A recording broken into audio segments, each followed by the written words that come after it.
नमस्कार दोस्तों, स्वागत है आपका स्टडी फॉर सिविल सर्विसेज में। वीडियो को पूरा देखिए। कोई भी आपका फीडबैक है, कोई सजेशन है, तुरंत वीडियो में कमेंट करके जरूर बताइए। अच्छा लगे तो वीडियो लाइक जरूर कर लीजिए और ऐसे वीडियो लगातार फ्री में पाने के लिए चैनल को तुरंत सब्सक्राइब कर लीजिए और बेल आइकन को जरूर टैप कर लीजिए ताकि आगे भी सारे वीडियो आपको मिलते रहे। यूट्यूब में फॉलो करते हैं तो प्लीज ये वाला फ्री टेलीग्राम चैनल जरूर ज्वाइन करिएगा। सारे नोटिफिकेशन, सारे अपडेट यहीं पे आते हैं, ध्यान रखिएगा। स्टडी फॉर सिविल सर्विसेज का कोई भी पेड ग्रुप अगर आपको ज्वाइन करना है तो सिर्फ 8564809606097523864455 यही नंबर है हमारे, सिर्फ जहां पे कॉल या व्हाट्सएप कर सकते हैं। इंस्टाग्राम पे हमारा पेज जरूर फॉलो कर लीजिएगा, स्टडी फॉर सिविल .सर्विसेज है।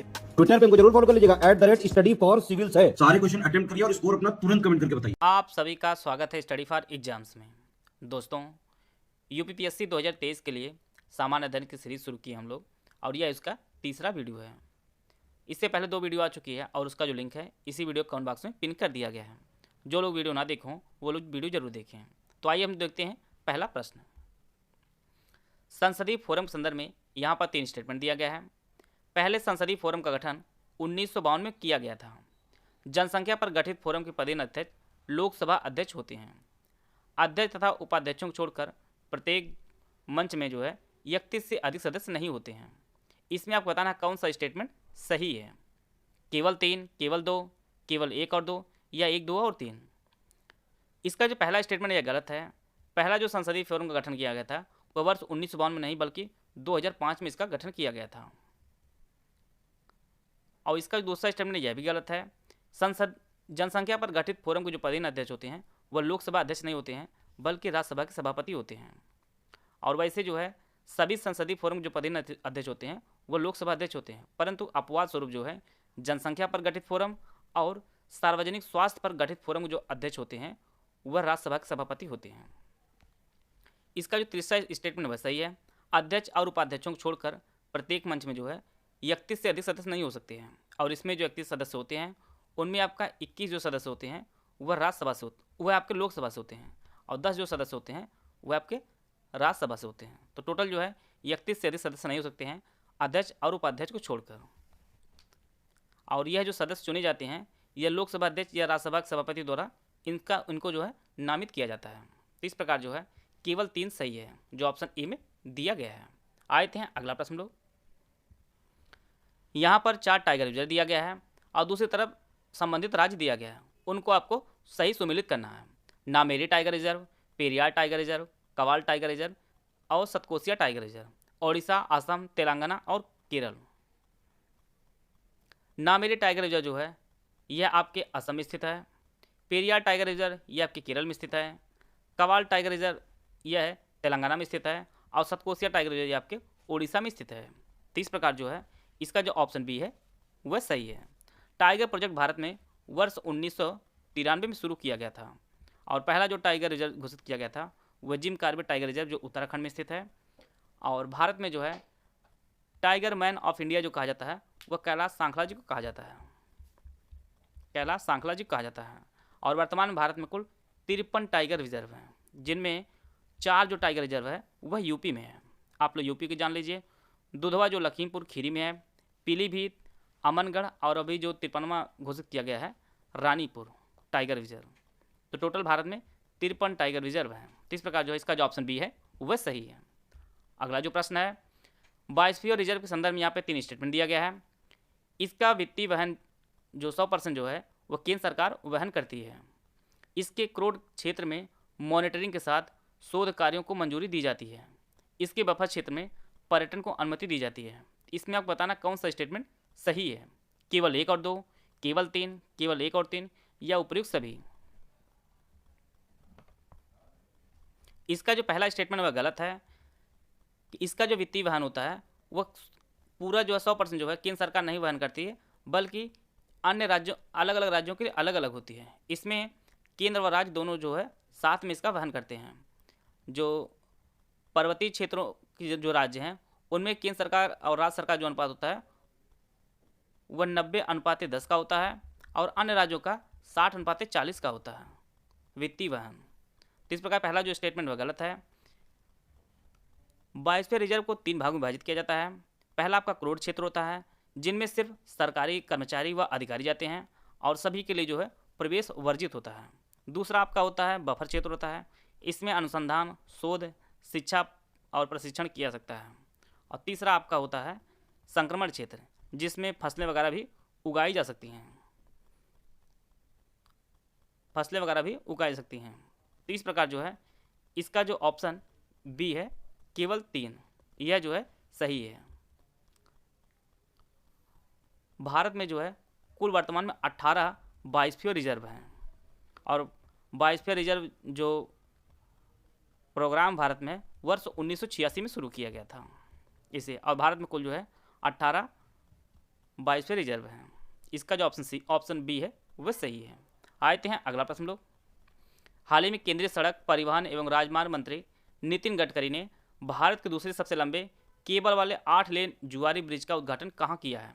कर्नाटक, जम्मू कश्मीर, महाराष्ट्र व गोवा। इसका जो सही आंसर है वो ऑप्शन डी, इन्होंने जो है गोवा में उद्घाटन किया है भारत के दूसरे सबसे लंबे केबल वाले 8 लेन जुआरी ब्रिज का। यह दूसरा ब्रिज है। पहला जो ब्रिज बनाया गया था वर्ष 2017 में गुजरात में बनाया गया है, और यह जो गोवा वाला ब्रिज है यह वर्ष 2016 से बन रहा है और जाकर 2022 में इसका उद्घाटन किया गया है 29 दिसंबर को। और इसका जो उद्घाटन है वह केंद्रीय सड़क परिवहन एवं राजमार्ग मंत्री नितिन गडकरी ने इसका उद्घाटन किया है। इसका जो ऑप्शन डी है वह सही है। आते हैं अगला प्रश्न लोग। यहाँ पर 2 स्टेटमेंट दिया गया है। मंत्रिपरिषद सामूहिक रूप से केवल लोकसभा के प्रति उत्तरदायी होती है। मंत्रिपरिषद के मंत्रियों की संख्या लोकसभा सदस्यों की कुल संख्या का 15% से अधिक नहीं हो सकती है। इसमें आपको बताना कौन सा स्टेटमेंट सही है, केवल 1, केवल 2, केवल 1 और 2, या तो इनमें से कोई नहीं।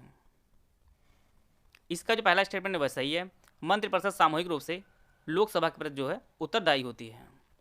दूसरा स्टेटमेंट यह भी सही है कि मंत्रिपरिषद में मंत्रियों की संख्या लोकसभा सदस्यों की कुल संख्या से 15% से अधिक नहीं हो सकती है। इस प्रकार जो है इसके दोनों स्टेटमेंट है वह सही है। और मंत्रिपरिषद सामूहिक रूप से लोकसभा के प्रति उत्तरदायी होती है, यह आर्टिकल 75(3) में इसका वर्णन किया गया है। 75(3) में इसका वर्णन किया गया है। आते हैं अगला प्रश्न लोग। स्थानांतरित कृषि को कुमारी नाम से किस क्षेत्र में जाना जाता है? उत्तरी पूर्वी भारत में, हिमाचल प्रदेश में, पश्चिमी घाट में, या दक्षिणी पूर्वी राजस्थान में? तो हस्तांतरित कृषि को कुमारी नाम से जाना जाता है, यह पश्चिमी घाट में जाना जाता है। इसका जो ऑप्शन सी है वह सही है। आते हैं अगला प्रश्न लोग। सुएज नहर के बारे में यहाँ पर 3 स्टेटमेंट दिया गया है। यह नहर भूमध्य सागर को गल्फ खाड़ी को जोड़ती है और इसका निर्माण है वर्ष 1869 में इसका निर्माण पूरा हुआ था। इसके उत्तर में पोर्ट सईद व दक्षिण में पोर्ट सुएज अवस्थित है। इसमें आपको बताना कौन सा स्टेटमेंट सही है। पहला जो स्टेटमेंट है वह गलत है। सुएज नहर जो है भूमध्य सागर को लाल सागर से जोड़ती है, भूमध्य सागर को लाल सागर से जोड़ती है। इसका दूसरा स्टेटमेंट यह सही है। इसका जो निर्माण पूरा हुआ था वह 1869 में इसका निर्माण पूरा हुआ था। और इसका तीसरा स्टेटमेंट यह भी सही है। सुएज नहर के उत्तर में पोर्ट सईद और दक्षिण में पोर्ट सुएज जो है स्थित है। इस प्रकार जो है केवल 2 और 3 जो है वह सही है। यहाँ पर आप लोगों को आसानी समझने के मैप का प्रयोग किया गया है। यह आपका सुएज नहर है और यह आपका पोर्ट सईद और यह आपका पोर्ट सुएज है। पोर्ट सईद जो है यह उत्तर दिशा में है और पोर्ट सईद जो आपका पोर्ट सुएज आपका दक्षिण दिशा में है। इस प्रकार जो है इसका जो ऑप्शन बी है वह सही है। और सुएज नहर जो है यह मिस्र में स्थित है। इसको भी आप लोग नोट कर लीजिएगा। आते हैं अगला प्रश्न लोग। यहाँ पर एक तरफ जनजाति है विश्व की और दूसरी तरफ संबंधित जो है क्षेत्र दिया गया है। माया जनजाति मध्य अमेरिका, किर्गिज जनजाति मध्य एशिया, सेमांग जनजाति पश्चिमी अफ्रीका, मसाई जनजाति केनिया। इसका जो सही आंसर है सेमांग जनजाति जो है वो पश्चिमी अफ्रीका में नहीं पाई जाती है, बल्कि ये मलेशिया में पाई जाती है, मलेशिया में पाई जाती है। बाकी सभी सुमिलित हैं। माया जनजाति जो है ये मध्य अमेरिका में, किर्गिज आपका मध्य एशिया में, मसाई जनजाति जो आपके केनिया में पाई जाती है। तो इस प्रकार जो है इसका जो ऑप्शन सी है वह सही है। आते हैं अगला प्रश्न लोग। यहाँ पर आपको सुमिलित करना है। एक तरफ अनुच्छेद दिया गया है और दूसरी तरफ जो है राज्य दिए गए हैं। ऑप्शन आप लोग पढ़ लीजिए। अनुच्छेद 371 में महाराष्ट्र और गुजरात के लिए विशेष प्रावधान का वर्णन किया गया है। इसी प्रकार से अनुच्छेद 371 से में मणिपुर के लिए विशेष प्रावधान का वर्णन किया गया है। अनुच्छेद 371 आई में गोवा के लिए विशेष प्रावधान का वर्णन किया गया है और अनुच्छेद 371 जे में कर्नाटक के लिए विशेष प्रावधान का जो है वर्णन किया गया है। तो इस प्रकार जो है इसका जो ऑप्शन सी है वह सही है। आते हैं अगला प्रश्न लोग। यहाँ पर 4 घटनाक्रम दिया गया है जिसे आपको कालक्रमानुसार व्यवस्थित करना है। CR फार्मूला, अगस्त प्रस्ताव की घोषणा, वैवल योजना, फॉरवर्ड ब्लॉक की स्थापना। ऑप्शन आप लोग पढ़ लीजिए। CR फार्मूला जो है यह वर्ष 1944 में आया था। अगस्त प्रस्ताव की जो घोषणा हुई थी वह वर्ष 1940 में हुई थी और वैवल योजना जो है प्रस्तुत की गई थी वह वर्ष 1945 में की गई थी और फॉरवर्ड ब्लॉक की जो स्थापना की गई थी सुभाष चंद्र बोस द्वारा वह वर्ष 1939 में की गई थी। तो इसमें सबसे पहले आपका फॉरवर्ड ब्लॉक आएगा, दूसरी आपका अगस्त प्रस्ताव आएगा, तीसरे स्थान पर CR फार्मूला आएगा और चौथे स्थान पर आपका वैवल योजना आएगी। इस प्रकार जो है इसका जो ऑप्शन सी है वह सही है। आते हैं अगला प्रश्न लोग। राष्ट्रीय मानवाधिकार आयोग के संदर्भ में यहाँ पर 2 स्टेटमेंट दिया गया है। इसके अध्यक्ष और सदस्यों की नियुक्ति राष्ट्रपति द्वारा की जाती है। राष्ट्रीय महिला आयोग के अध्यक्ष इसके पदेन सदस्य होते हैं। इसमें आपको बताना कौन सा स्टेटमेंट सही है, केवल 1, केवल 2, केवल दोनों या इनमें से कोई नहीं। तो इसका जो पहला स्टेटमेंट वह सही है कि राष्ट्रीय मानवाधिकार आयोग के अध्यक्ष और सदस्यों की नियुक्ति की जाती है वह राष्ट्रपति द्वारा की जाती है और इसकी जो सिफारिश करते हैं वह प्रधानमंत्री करते हैं इसकी सिफारिश। इसका दूसरा स्टेटमेंट यह भी सही है कि राष्ट्रीय महिला आयोग की जो अध्यक्ष होती हैं वह इसके पदेन सदस्य भी होते हैं। इसके दोनों स्टेटमेंट हैं वह सही है। राष्ट्रीय मानवाधिकार आयोग की जो स्थापना की गई थी वह वर्ष 1993 में इसकी स्थापना की गई थी और इसके जो पहले जो चेयरमैन थे वह रंगनाथ मिश्रा जी थे। रंगनाथ मिश्रा राष्ट्रीय मानवाधिकार आयोग के पहले अध्यक्ष थे और वर्तमान में जो इसके चेयरमैन हैं वह अरुण कुमार मिश्रा जी हैं। अरुण कुमार मिश्रा राष्ट्रीय मानवाधिकार आयोग के वर्तमान अध्यक्ष हैं और इसका जो मुख्यालय है वह नई दिल्ली में स्थित है। नई दिल्ली में इसका मुख्यालय स्थित है। इसके अध्यक्ष व सदस्यों का जो कार्यकाल होता है वह 5 साल का होता है। तो इस प्रकार जो है इसका जो ऑप्शन सी है वह सही है। आते हैं अगला प्रश्न लोग। फिलिप वक्र किसके बीच जो है संबंध दिखाता है? वृद्धि और समानता, मांग और आपूर्ति, मुद्रास्फीति और बेरोजगारी या मुद्रास्फीति और मांग। इसका जो सही आंसर है वो ऑप्शन सी फिलिप वक्र जो है यह मुद्रास्फीति और बेरोजगारी को दर्शाता है और इसे जो है फिलिप्स द्वारा वर्ष 1958 में जो है तैयार किया गया था और यह बेरोजगारी दर और मुद्रास्फीति दर के बीच एक व्युत्क्रम संबंध को दिखाता है। इसका जो ऑप्शन सी है वह सही है। निम्नलिखित में से किस झील से होकर विषुवत रेखा गुजरती है? कैस्पियन सागर, काला सागर, विक्टोरिया झील या सुपीरियर झील? तो इसका जो सही आंसर है वो ऑप्शन सी विक्टोरिया झील से होकर जो है विषुवत रेखा गुजरती है। आप लोगों को आसानी समझ आए इसलिए यहाँ पे मैप का प्रयोग किया गया है और ये आपकी विषुवत रेखा और ये आपकी विक्टोरिया झील है। तो विक्टोरिया झील से होकर जो है विषुवत रेखा गुजरती है। कई बार परीक्षाओं में पूछा गया है कि विक्टोरिया झील किन देशों में फैली है, तो उनमें आपका केनिया है, तंजानिया है और युगांडा। केनिया, तंजानिया और युगांडा में जो है विक्टोरिया झील फैली हुई है और युगांडा में। और विक्टोरिया झील जो है ये दुनिया की सबसे मीठे पानी वाली दूसरी नंबर की झील है। और एक फैक्ट और आप लोग जान लीजिए कि यह क्षेत्रफल की दृष्टि से देखा जाए तो दुनिया की तीसरी सबसे बड़ी जो है झील है। पहले जो सबसे बड़ी झील है वह आपका क्षेत्रफल में कैस्पियन सागर है, दूसरे स्थान पर सुपीरियर झील है और तीसरे स्थान पर जो नंबर आता है वो आपका विक्टोरिया झील का आता है। मीठे पानी में जो सबसे बड़ी झील है वो आपकी सुपीरियर झील है। मीठे पानी जो है सबसे बड़ी झील वो सुपीरियर झील है, दूसरे स्थान पर विक्टोरिया झील है। और विक्टोरिया झील से ही जो है नील नदी का उद्गम होता है। श्वेत नील नदी का जो उद्गम होता है वह विक्टोरिया झील से ही होता है और यह आपके अफ्रीका महाद्वीप में स्थित है। अफ्रीका महाद्वीप में स्थित है। तो इसका जो ऑप्शन सी है वह सही है। आते हैं अगला प्रश्न लोग।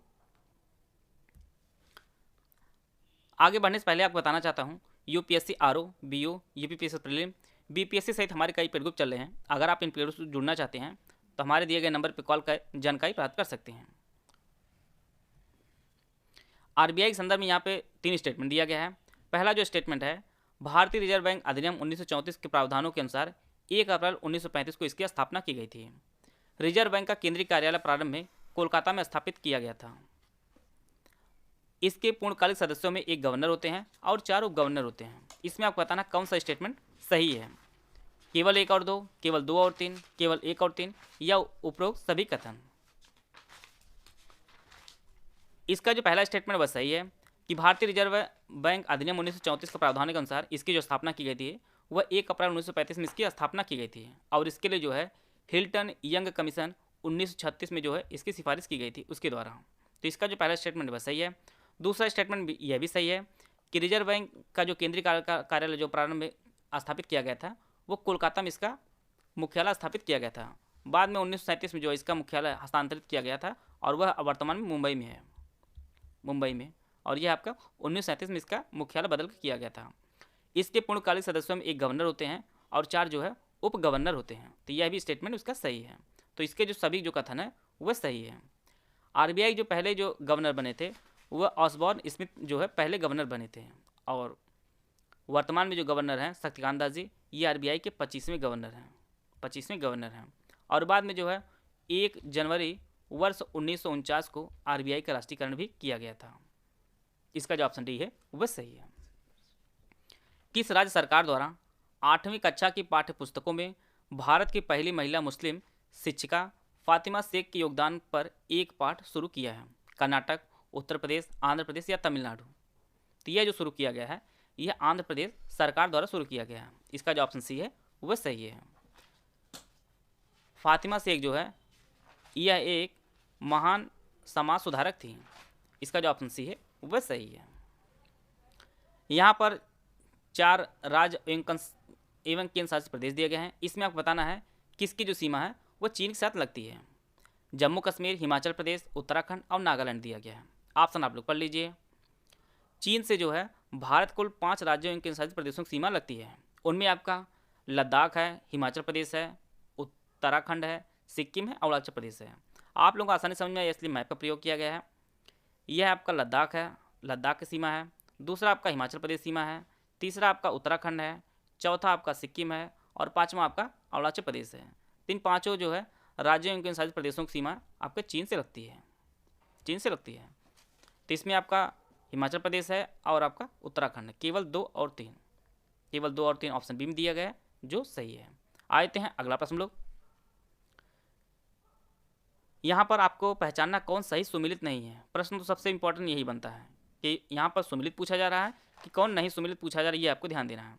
कजरी महोत्सव मिर्जापुर, कल्क महोत्सव आगरा, सुलह कुल महोत्सव संभल। केवल 1 और 2, केवल 2 और 3, केवल 1 और 3 या उपरोक्त सभी। तो इसमें पूछा जा रहा है कौन सुमिलित नहीं है। कजरी महोत्सव जो है यह मिर्जापुर में होता है, यह सही बात है। कल्क महोत्सव यह आगरा में नहीं होता बल्कि संभल में होता है। और सुलह कुल महोत्सव जो है यह आगरा में होता है। तो यह दोनों सुमिलित नहीं है। दूसरा और तीसरा केवल 2 और 3 जो है यह सुमिलित नहीं है। सुलह कुल महोत्सव जो है यह आगरा में आयोजित किया जाता है और यह हिंदू मुस्लिम एकता का प्रतीक भी कहा जाता है। तो इसका जो ऑप्शन बी है वह सही है। यहाँ पर पूछा जा रहा है कौन सही सुमिलित नहीं, इसको ध्यान दीजिएगा आप लोग। आते हैं अगला प्रश्न लोग। भारत के पूर्व प्रधानमंत्री पीवी नरसिम्हा राव निम्न में से किस राज्य के मुख्यमंत्री भी रह चुके हैं? कर्नाटक, केरल, आंध्र प्रदेश या तमिलनाडु? इसका जो सही आंसर है वो ऑप्शन सी, आंध्र प्रदेश के मुख्यमंत्री भी रह चुके हैं भारत के पूर्व प्रधानमंत्री पीवी नरसिम्हा राव। और इनका जो कार्यकाल रहा मुख्यमंत्री के रूप में वह वर्ष 1971 से 1973 तक इनका कार्यकाल मुख्यमंत्री के रूप में रहा। और यह भारत के प्रधानमंत्री बने थे वर्ष 1991 से वर्ष 1996 तक इनका कार्यकाल रहा प्रधानमंत्री के तौर पर। तो इसका जो ऑप्शन सी है वह सही है। प्रश्न छोटा है, प्रश्न लेकिन इंपॉर्टेंट इस प्रकार से परीक्षा में आपके पूछे जा सकते हैं। आते हैं अगला प्रश्न लोग। न्यूनतम समर्थन मूल्य संदर्भ में यहाँ पर दो स्टेटमेंट दिया गया है। इसमें खरीफ की जो है 14 फसलें और रबी की कुल 6 फसलें शामिल होती हैं। केवल एक वाणिज्यिक फसल गन्ना जो है एमएसपी के अंतर्गत आता है। इसमें आपको बताना कौन सा स्टेटमेंट सही है। केवल 1, केवल 2, दोनों या इनमें से कोई नहीं। इसका जो पहला स्टेटमेंट वह सही है। न्यूनतम समर्थन मूल्य के अंतर्गत कुल 14 खरीफ, 6 रबी और 2 जो है वाणिज्यिक फसलें आती हैं। इसका जो पहला स्टेटमेंट वह सही है। दूसरा स्टेटमेंट गलत है। इसमें जो है जो गन्ना आता है वह एमएसपी एमएसपी के अंतर्गत नहीं आता है, बल्कि यह उचित लाभकारी मूल्य, जिसे एफआरपी के नाम से जाना जाता है, उसके अंतर्गत ये आता है। तो इसका दूसरा स्टेटमेंट नहीं है, दूसरा जो स्टेटमेंट वो गलत है। और न्यूनतम समर्थन मूल्य कृषि लागत और मूल्य आयोग इसे जारी करता है, और उसकी जो स्थापना हुई है वह वर्ष 1965 में इसकी स्थापना हुई है, और यह जो है कृषि एवं किसान कल्याण मंत्रालय के अंतर्गत कार्य करता है। तो केवल जो है एक इसका स्टेटमेंट सही है, ऑप्शन ए सही है। आते हैं अगला प्रश्न लोग। निम्नलिखित में से कौन सा ऊतक पौधे को सहारा देते हैं और भोजन संग्रहित करते हैं? ऑप्शन आप लोग पढ़ लीजिए। इसका जो सही आंसर है वो ऑप्शन बी, पैरेन्काइमा ऊतक जो होते हैं वह पौधे को सहारा देते हैं और भोजन संग्रहित करते हैं। इसका जो ऑप्शन बी है वह सही है। इसमें एक कोलेनकाइमा ऊतक है, यह जो है पौधे को अस्थायित्व देता है और लचीलापन लाता है। प्रश्न यहाँ पर पूछ रहा है कि सहारा देना और भोजन संग्रहित करना है, यह जो कार्य होता है यह पैरेन्काइमा ऊतक करता है। इसका जो ऑप्शन बी है वह सही है। विटामिन बी और सी वसा में घुलनशील होते हैं, विटामिन ए डी ई के पानी में घुलनशील होते हैं। इसमें आपको बताना है कौन सा कथन जो है सही है, केवल एक, केवल दो, दोनों, या इनमें से कोई नहीं। यहाँ पर जो पहला स्टेटमेंट यह भी गलत है, और यहाँ पर जो दूसरा स्टेटमेंट यह भी गलत है। यहाँ पर जो है इंटरचेंज है, विटामिन बी और सी जो है यह वसा में नहीं घुलनशील होते, यह बल्कि पानी में घुलनशील होते हैं, और विटामिन ए डी ई के जो है ये आपके वसा में घुलनशील होते हैं। तो इसमें कोई भी जो स्टेटमेंट है वह सही नहीं है। परीक्षा में आपके इस प्रकार के प्रश्न पूछे जा सकते हैं। इसका जो ऑप्शन डी है वह सही है। आते हैं अगला प्रश्न लोग। उत्तर प्रदेश में स्थानीय निकाय चुनावों में अन्य पिछड़ा वर्ग का आरक्षण तय करने के लिए उत्तर प्रदेश सरकार द्वारा किसकी अध्यक्षता में पिछड़ा वर्ग आयोग का गठन किया गया है? न्यायमूर्ति राम अवतार सिंह, न्यायमूर्ति संजय सिंह, न्यायमूर्ति राजेश बिंदल, या न्यायमूर्ति रविशंकर झा? इसका जो सही आंसर है वो ऑप्शन ए, न्यायमूर्ति राम अवतार सिंह की अध्यक्षता में जो है उत्तर प्रदेश सरकार ने स्थानीय निकाय चुनावों में अन्य पिछड़ा वर्ग का आरक्षण तय करने के लिए पिछड़ा वर्ग आयोग का गठन किया है, और इसका जो कार्यकाल होगा वह 6 माह का होगा, और इसमें कुल 5 सदस्य हैं, और इसमें जो चेयरमैन है वह न्यायमूर्ति राम अवतार सिंह जी हैं। इसका जो ऑप्शन ए है वह सही है। आरएसी कंपनी द्वारा आज़ादी के महोत्सव के तहत 28 दिसंबर 2022 को कहाँ पर बिजली उत्सव का आयोजन किया गया है? असम, त्रिपुरा, मेघालय, या नागालैंड? तो इसका जो आयोजन किया गया है आरएसी कंपनी द्वारा वह असम में किया गया है, और यह असम के बक्सा एक जिला है, वहाँ पर इसका आयोजन किया गया है। बक्सा जिला में इसका आयोजन किया गया है। और आरएसी कंपनी जो है यह एक महारत्न कंपनी है, महारत्न कंपनी है, और वर्तमान में भारत में कुल 12 महारत्न कंपनियां हैं, जिनमें आपका आरएसी भी है। और आरएसी कंपनी जो स्थापना हुई है वर्ष 1969 में इसकी स्थापना हुई है, और यह 12वीं कंपनी बनी है महारत्न का दर्जा जो है प्राप्त करने वाली। इसका जो ऑप्शन ए है वह सही है। आते हैं अगला प्रश्न लोग। उत्तर प्रदेश की पहले महिला पुलिस कमिश्नर लक्ष्मी सिंह कहाँ पर तैनात की गई हैं? गौतम बुद्ध नगर, गाजियाबाद, मेरठ, या लखनऊ? तो इसका जो सही आंसर है वो ऑप्शन ए, गौतम बुद्ध नगर में उत्तर प्रदेश की पहली महिला पुलिस कमिश्नर लक्ष्मी सिंह को तैनात किया गया है। इसका जो ऑप्शन ए है वह सही है। आते हैं अगला प्रश्न लोग। आर्द्रभूमि में क्या क्या शामिल होता है? यहाँ पे 4 ऑप्शन दिया गया है, 4 स्वैम्प, डेल्टा, एस्चुरी और मैंग्रोव। इसके लिए 4 ऑप्शन दिया गया, आप लोग ऑप्शन पढ़ लीजिए। आर्द्रभूमि में स्वैम्प भी होता है, डेल्टा भी होता है, एस्चुरी और मैंग्रोव सभी जो है इसमें शामिल होते हैं। तो इस प्रकार जो है इसका जो ऑप्शन डी है वह सही है। प्रत्येक वर्ष जो है विश्व आर्द्रभूमि दिवस मनाया जाता है, और ये आपका 2 फरवरी को मनाया जाता है, और वर्ष 2022 में भी इसे आयोजित किया गया था 2 फरवरी को। और इस बार जो थीम रखी गई थी वह wetlands action for people and nature, इसकी थीम रखी गई थी। और भारत में बात करते हैं आर्द्रभूमि की, तो भारत में कुल 75 वेटलैंड हैं, और सबसे अधिक वेटलैंड है वो आपका तमिलनाडु में है। तमिलनाडु में सबसे अधिक वेटलैंड है, और टोटल कितने हैं? टोटल आपका 14 वेटलैंड है, सबसे ज़्यादा जो है यूपी में, इंडिया में। आप लोग कमेंट बॉक्स में बताइएगा कि यूपी में वर्तमान में कितने वेटलैंड हैं, इसका उत्तर आप लोग कमेंट बॉक्स में बताइएगा। आशा है आप सभी को बहुत कुछ जानने को मिला होगा। वीडियो को पूरा देखें, धन्यवाद। जय हिंद, जय भारत।